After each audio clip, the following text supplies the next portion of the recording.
Muito bom dia! Um bom dia cheio de energia para você que quer acompanhar as principais notícias do agro aqui no nosso Campo Vivo. Olha o que temos no programa hoje. Setembro abre a temporada 2025-2026 nos campos do Paraná. O que esperar dessa safra? Novo frigorífico de tilápias reforça a liderança da atividade no estado. E o campo paranaense é o que mais avançou em conectividade rural. Mas ainda tem desafios a serem superados. As ferrovias como modal logístico estão na pauta do poder público e do Congresso Nacional. E o Brasil produz mais energia limpa do que tem conseguido armazenar. Vamos saber por quê. Agora, um alerta: quadrilhas estão falsificando até café torrado e moído. O instituto que coordena o recolhimento de embalagens vazias no campo tem nova marca. E nós vamos conhecer uma área de preservação onde o ciclo da vida silvestre foi todo restaurado. Sim, meus amigos, aqui tem informação de qualidade. Aqui é o Campo Vivo. Se ajeite por aí, porque o nosso programa já começou.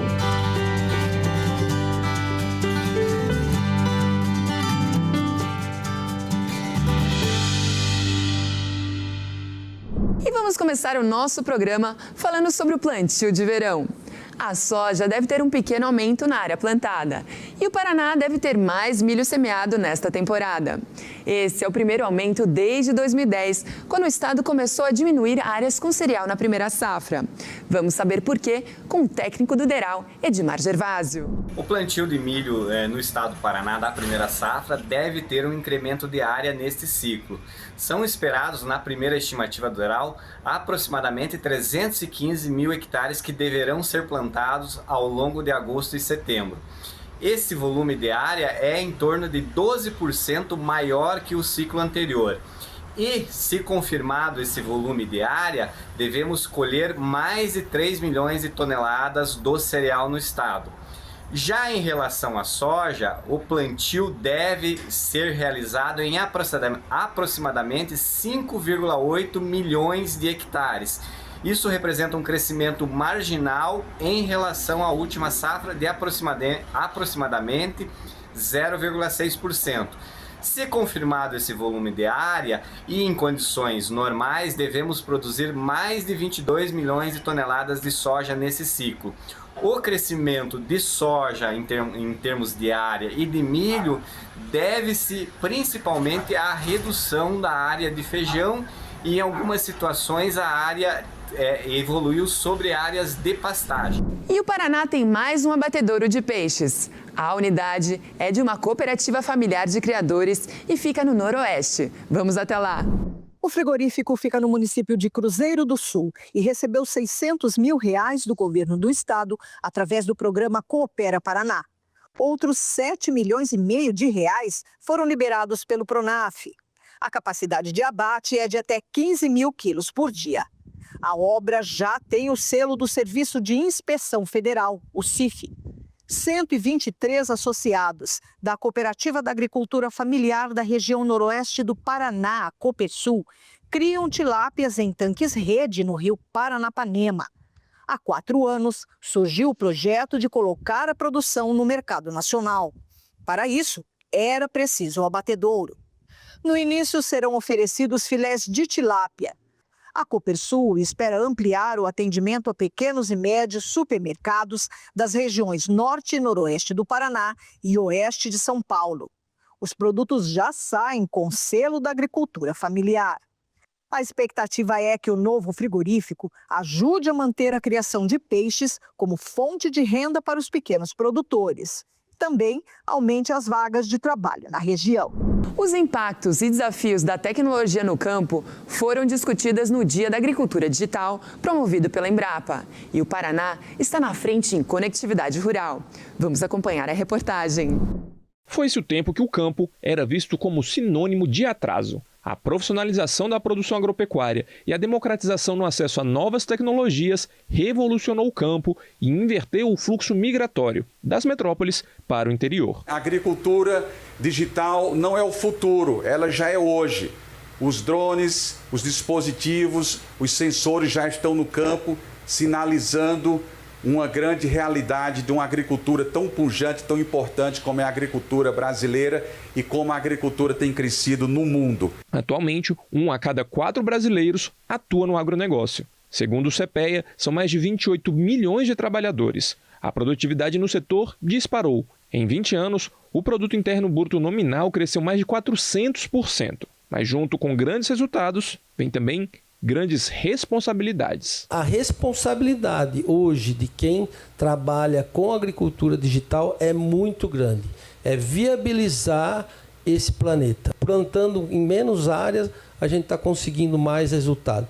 Por causa da evolução, da inovação, que já é uma realidade no agro, mas precisamos melhorar muito mais ainda. Um dos motores dessa revolução é a conectividade. A chegada da internet de qualidade nas lavouras permite aos produtores acesso a diferentes tecnologias que impulsionam o desempenho das plantações. As áreas rurais do Paraná foram as que tiveram o maior crescimento de conectividade em todo o Brasil, quase 10 pontos percentuais em apenas um ano, alcançando mais de 62% das propriedades em 2024. E onde há conexão, a produtividade agrícola é, em média, 37% maior do que nas áreas sem cobertura. E nosso desafio como organismos internacionais, como organismos públicos, é ir acompanhando estas mudanças que o setor privado está se arrumando o tempo todo, né? E nós temos que lograr ter instituições que possam se arrumar a essas novas realidades, para não ficar velhos.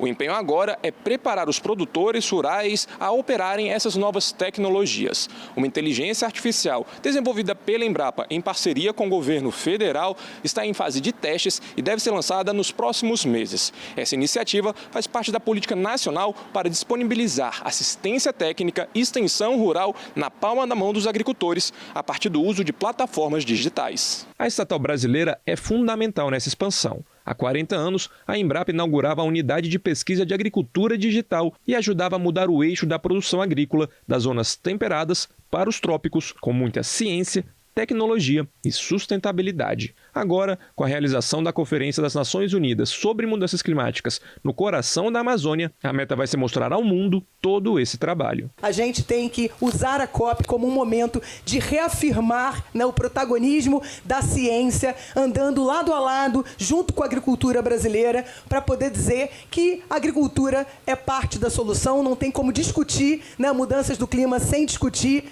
soberania e segurança alimentar, e a gente tem muito a dizer, a gente tem muito a oferecer, a gente quer ampliar as nossas parcerias e a gente quer usar a COP como uma oportunidade de posicionar o Brasil como um país comprometido com a sustentabilidade. Está aí, né, o nosso plano de transformação ecológica, o nosso Caminho Verde Brasil, entre outras iniciativas de destaque, mas uma instituição que quer apresentar e mostrar para o Brasil e para o mundo que a gente é parceiro na agenda de implementação. Pessoal, chegamos no momento do nosso primeiro intervalo aqui no Campo Vivo. Mas ainda dá tempo de eu te contar o que temos no próximo bloco. As ferrovias estão voltando a ser a melhor opção de transporte de cargas no Brasil. Vamos ver como o poder público e os políticos estão tratando o assunto. A produção de energia limpa avançou tanto que há excesso de oferta. Como armazenar esse excedente para usar depois? Com tantas fraudes por aí, o café também entrou na mira dos falsificadores. Você sabe reconhecer um café falso? E o Impev, que coordena o sistema de reciclagem de embalagens no campo, atualizou sua marca e tem outras novidades. Um local onde a vida silvestre recuperou seu ciclo completo. Nós vamos até lá. Viu, gente, como ainda tem muita informação boa por aqui? Vale? Mas volte, porque o Campo Vivo está te esperando.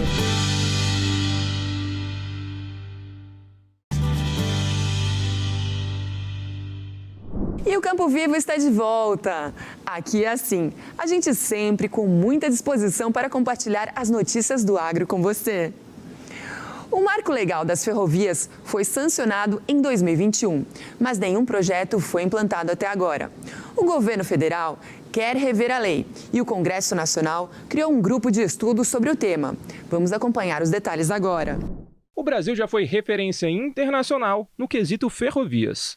As grandes produções de minério de ferro, café e açúcar do final do século XIX e início do XX impulsionaram a construção de cerca de 10 mil quilômetros desse sistema de transporte ainda durante a Era Imperial. Mas de uns anos para cá, o país mudou a rota e passou a investir em estradas, deixando praticamente de lado o modal ferroviário. No ranking mundial de malha ferroviária, o Brasil ocupa atualmente a 9ª posição, com 30 mil quilômetros de extensão. Mas 1/3 deles estão assim, abandonados. Para mudar esse cenário, foi sancionada em 2021 uma lei que autoriza o setor privado a investir no modal e reinserir o país nos trilhos do desenvolvimento. No entanto, dos 12 mil novos quilômetros previstos em 41 projetos, com investimento estimado de 240 bilhões de reais, nenhum saiu do papel. O governo acredita que o modelo não avançou, pois os custos são tão elevados que, sem a participação do poder público, as empresas não investem. Uma nova regulamentação é avaliada pelo Ministério dos Transportes para permitir o aporte de recursos estatais na construção de novas ferrovias. Na busca por segurança jurídica para o segmento e fazer avançar os projetos, foi criada a Frente Parlamentar Mista das Ferrovias Autorizadas. 30 senadores e deputados compõem um grupo que promete trabalhar para criar regras legais e reduzir os entraves junto ao Executivo Federal. A gente quer popularizar isso, entendemos que esse é o caminho do futuro, não é? Onde a iniciativa privada tem completa liberdade de identificar o trecho que quer, não é? A carga que passa por ali, se compensa, se tem viabilidade econômica ou não, é? Livrando o governo de ter que fazer investimentos em projeto, nisso, naquilo, uma infraestrutura importante, mas que o governo não tem pernas para isso. O modelo preferido pelo governo é de concessão, no qual a empresa vencedora do leilão paga pelo direito de utilizar uma ferrovia construída com recursos públicos. Já o formato de autorização garante às companhias a permissão de instalar os trilhos no trajeto que preferirem, desde que tenham as licenças necessárias. Os empresários demonstram interesse nas autorizações, tanto como forma de economia de custos no transporte das cargas, quanto de redução na emissão de gases poluentes, que pode chegar a 80% a menos do que no modal rodoviário. O setor privado está disposto a investir, mas nós precisamos destravar isso. Isso só vai acontecer se o Brasil colocar como prioridade a construção das nossas ferrovias. Todas as cargas que são de longa distância deveriam passar pela ferrovia. A intermodalidade é necessária, porque os caminhões têm que levar os produtos até as ferrovias. Mas no momento que nós conseguirmos fazer o rodoviário até a ferrovia e da ferrovia até uma hidrovia, que é o caso da Ferrogrão, isso é o ideal. Nós vamos reduzir o custo e vamos melhorar a rentabilidade do produtor. A expectativa da NTT, a Agência Nacional de Transportes Terrestres, é que o processo da Ferrogrão seja destravado em 2026. A agência reguladora afirma que houve avanços nas discussões para liberar o empreendimento, que vai ligar grandes polos produtores de alimentos no centro-oeste brasileiro ao porto de Miritituba, no Pará. A obra foi paralisada pelo Supremo Tribunal Federal por passar em uma pequena área do Parque Nacional Jamanchim. O Brasil aumentou a produção de energia limpa nos últimos anos, mas o excesso não é armazenado e acaba desperdiçado. Vamos ver agora como esse paradoxo pode ser resolvido. Energia que vem do vento que sopra, do sol que ilumina o sertão. Uma riqueza que não precisa ser garimpada, não acaba e não polui. Mas o país que sonha em liderar a transição energética enfrenta um paradoxo inusitado. Estamos produzindo mais energia limpa do que o sistema consegue absorver. O problema é que as turbinas eólicas e placas solares trabalham a todo vapor durante o dia, junto com as hidrelétricas. Mas o consumo nesse período é baixo. E aí, o operador nacional do sistema precisa ordenar cortes para evitar que a rede sobrecarregue. Os cortes, que eram 4% da geração em 2023, chegaram a 10% em 2024 e já batem 20% em 2025. Como o Brasil ainda não tem tecnologia em escala para guardar o excedente do dia, não tem como usar à noite, quando a demanda dispara, com luz ligada, ar-condicionado, chuveiro. Um problema que, segundo o setor, gera insegurança jurídica e afasta investimentos do país. Eles acabam com isso tendo um enorme prejuízo financeiro que dificulta o pagamento dos seus empréstimos com as instituições financeiras, dos equipamentos que eles adquiriram, das suas equipes e que ameaça a capacidade do Brasil de atrair novos investimentos em geração renovável ao longo dos próximos anos. Então precisamos resolver essa situação. Enquanto as usinas produzem energia de sobra e o sistema manda desligar, o consumidor do outro lado só vê a conta subindo. É a contradição de produzir muito, não aproveitar e ainda correr o risco de pagar mais caro por isso. O setor calcula um prejuízo de 5 bilhões de reais até agora. Um grupo de trabalho do Ministério de Minas e Energia discute como ressarcir as empresas. E esse ressarcimento, se vier, pode ser que venha, ele vai ser feito, que a gente imagina, por meio da inclusão num dos encargos que os consumidores já pagam na conta de luz. Mas a principal pergunta é como aproveitar toda essa energia limpa que sobra. Especialistas dizem que o primeiro passo é reforçar as linhas de transmissão. A produção está concentrada no Nordeste, mas o consumo maior é no Sudeste. Outra alternativa não chega a ser estocar vento ou luz, mas é quase isso. Investir em baterias para uso à noite e até no bombeamento da água de volta para os reservatórios de hidrelétricas. Soluções já usadas em outros países, mas que no Brasil ainda esbarram em custo e burocracia. O país que poderia estar na vanguarda continua desperdiçando energia e pagando caro por ela. Agora um alerta, gente. O café entrou na lista de produtos falsificados. Uma fraude que coloca em risco a saúde de quem compra e prejudica quem produz dentro da lei. Vamos acompanhar os detalhes agora. Bolsas de grife, perfumes caros, eletrônicos e agora café. Com o aumento de preço no último ano, os criminosos viram no produto uma oportunidade de lucrar em cima da bebida consumida por 98% dos brasileiros. Quadrilhas de falsificadores são investigadas em São Paulo e no Rio de Janeiro. Na última operação na capital paulista, a polícia achou uma caminhonete lotada de café falsificado. E tinha bem mais no depósito. Mais de 500 pacotes apreendidos e 2 pessoas presas. Muitas das vezes são produtos vencidos que podem estar sendo misturados com outros cafés de menor qualidade, sem nenhum tipo de controle de higiene, nenhum tipo de fiscalização por parte da vigilância sanitária que coloque em risco até o próprio consumidor. Aqui na delegacia nós separamos alguns dos itens que foram apreendidos com essa quadrilha que atua na região metropolitana de São Paulo. Além de café, eles também falsificam roupas de marca e de time de futebol. Olhando para a embalagem, eu admito que achei bem difícil de perceber que é uma falsificação. Então, a orientação para o consumidor é comprar em lojas e mercados de confiança. E, claro, desconfiar do preço. Café barato demais pode ser uma cilada. A venda de café falsificado normalmente é feita por ambulantes. Um dos pontos é dentro de vagões de metrô ou trem.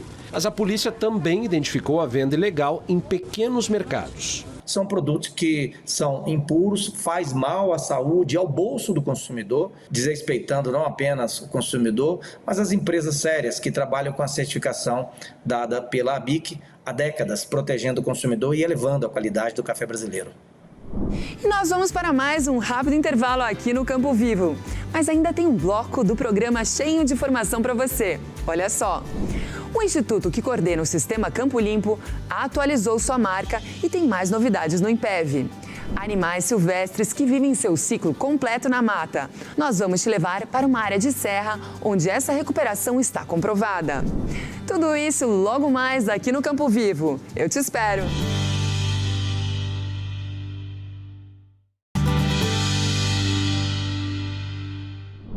Pronto, gente! Eu falei que era rápido. O nosso Campo Vivo voltou e esse é o seu momento de relaxar enquanto você se informa sobre os fatos mais importantes do nosso agro. Então, vamos de notícia! Pessoal, no programa anterior, nós falamos sobre a importância do programa Campo Limpo. Agora, nós vamos mostrar a nova marca do Instituto Nacional de Processamento de Embalagens Vazias, o INPEV. O Instituto também celebra os números do setor. Vamos acompanhar. O Sistema Campo Limpo é um exemplo de economia circular, um dos programas de logística reversa mais eficientes do mundo e modelo para outros países na gestão de resíduos sólidos. Desde 2002, mais de 800 mil toneladas de embalagens vazias de defensivos agrícolas foram destinadas de forma ambientalmente correta. Em 2024, foram 68 mil toneladas, um recorde.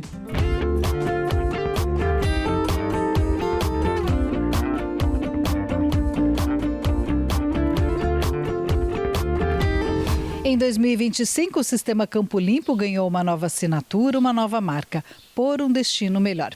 A frase simboliza o comprometimento com a responsabilidade socioambiental e com um futuro mais sustentável para todos, porque cuidar do meio ambiente é um compromisso coletivo. A responsabilidade de cada elo da cadeia é muito bem definida. Produtores rurais devem devolver as embalagens nos locais indicados pelos mais de 8.000 canais de distribuição.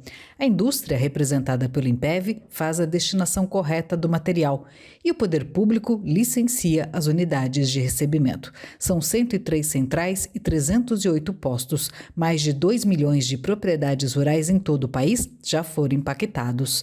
A nova marca quer exaltar que o Sistema Campo Limpo só é bem sucedido pelo trabalho de todos os elos. Essa nova marca realmente ela traz a importância igualitária e o compromisso coletivo de todos os elos da cadeia. Todos os elos se empenham para fazer com que o sistema seja performante.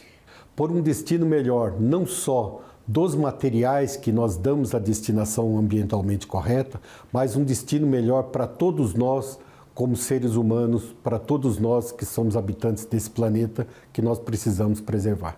Esta recicladora em Cuiabá, no Mato Grosso, é parceira do Sistema Campo Limpo desde 2002. Por mês, mais de 1.000 toneladas de embalagens são recicladas e viram dutos corrugados para obras de infraestrutura e tubos de drenagem. O diretor comercial gostou da nova marca do sistema. O Destino Melhor foi uma terminologia bastante adequada, porque, como todos sabem, né, há 25 anos atrás, alguma coisa desse nível de tempo, esses materiais eram descartados de formas indevidas, né? Porque não tinha uma legislação, não tinha uma orientação técnica aos agricultores. Então, esses materiais eram dispersos na natureza, né? Eram alguns enterrados, outros queimados. Se não tivesse esse comprometimento, esse engajamento, né? Esse relacionamento e conhecimento técnico de todos esses elos da cadeia, não estaríamos tão sustentáveis, tão fortes como estamos hoje. A gente se sente muito honrado em participar e ser um elo importante nessa cadeia. A Associação de Distribuidores de Insumos Agrícolas do Cerrado mantém desde 2002 postos para recebimento das embalagens vazias de defensivos agrícolas e faz um trabalho de conscientização do produtor sobre a devolução correta. O conceito de que não existe um ou outro que tenha maior ou menor importância dentro do processo, que o acordo setorial único, podemos dizer, em termos de êxito e de funcionabilidade, ele tem responsabilidades individuais e que todos se comprometem com a sua participação e só assim ele é eficaz. De todas as embalagens plásticas rígidas que nós recebemos, nós reciclamos 100% dessas embalagens hoje no Brasil. No Brasil não se queima uma embalagem de defensivo agrícola dentro desse sistema. Não foi fácil. Para atingir esse número, nós temos que ter o compromisso de todos os elos da cadeia. É isso, pessoal. Reciclar é garantir um ciclo completo de um produto. E no caso das embalagens de agroquímicos, é fundamental para a saúde do homem e do meio ambiente. Recicle por um destino melhor. A Serra do Japi é uma reserva natural do estado de São Paulo. Na área, é possível observar o comportamento da vida silvestre e entender por que é tão importante preservar. Olha só.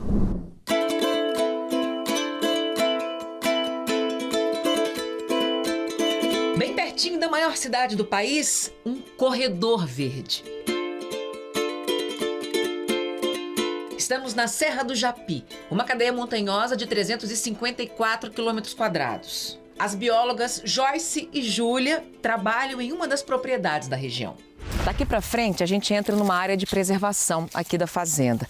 É a área de Mata Atlântica. É onde a gente consegue enxergar a vida que existe para além do que a gente viu até agora. Marquinhas de dente aqui. Então esses são os primeiros rastros, né? Os primeiros vestígios da presença dos animais aqui na fazenda. Com a nossa aproximação, a bicharada se esconde. Por isso, foi preciso enxergar por meio de outros olhos. São câmeras, né? Isso, são câmeras trap que detectam o movimento dos animais. Elas é que estão espalhadas? Elas que estão espalhadas. E foi assim que eles se mostraram. Uma onça parda com hábitos noturnos caminhando tranquilamente durante o dia. O tamanduá-mirim, a jaguatirica, o bando de coatis, o veado catingueiro e seu filhote. A primeira câmera foi instalada aqui em 2023. Na sequência, outras 7 foram distribuídas pela propriedade, que fica numa área de transição entre o Cerrado e a Mata Atlântica. E funciona também como um corredor ecológico, por onde muitas dessas espécies passam. E aí, na hora de registrar tudo isso, boas surpresas apareceram. A gente registrou um gato do mato melânico, que é uma mutação genética, que o gato ele tem essa coloração mais escura e não tinha nenhum registro para cá na serra. Então são os primeiros registros desse tipo de bicho aqui. E aqui na fazenda o ecossistema está equilibrado. Nós temos tanto o predador topo de cadeia, que é a onça parda, como as suas presas, o cateto, os veados, os tatus, as capivaras. Tudo isso fica na fazenda da dona Suzana, que quis saber quem eram os outros moradores da área. De vez em quando achava um bichinho, outro bichinho, e aí chegaram as biólogas, né, e colocaram as câmeras nos lugares corretos. Então agora a gente vê cada namoro incrível, né, cada passagem maravilhosa, cada curiosidade que o focinho chega na câmera, né? Então isso tudo faz com que a gente ame cada vez mais o espaço, que a gente aceite dividir, né, irmãmente esse espaço com os animais. Foi assim também que biólogos do Instituto Estadual do Ambiente, no Rio, visualizaram uma família de antas no Parque Estadual Cunhambebe. Elas não eram vistas no estado há 110 anos e foram consideradas um indicador de recuperação ambiental. Na Serra do Japim, em São Paulo, onde as queimadas e o crescimento da cidade são ameaças constantes, o monitoramento virou um embrião de um projeto de conservação ambiental. Com essas descobertas, com esses filmes que as meninas, as biólogas fizeram, muito mais pessoas estão se interessando em colocar suas câmeras e verificar seus vizinhos. Que exemplo fantástico, gente, de recuperação de um bioma, não é mesmo? A Serra do Japi é a prova de que é possível ver sem devastar, o que é muito bom. E o nosso Campo Vivo de hoje chegou ao fim. Foi bom demais ter a sua companhia e é sempre muito gratificante saber que nós estamos entregando informação que pode fazer diferença para a sua vida e para a sua atividade também. Agora, fica aqui meu recado de sempre. Descanse, renove as suas energias e se prepare para a semana que está chegando. O Campo Vivo volta no próximo domingo, sempre a partir das 7h30 da manhã. E é claro, eu, Luli Barbeiro, espero por você. Até lá. Tchau.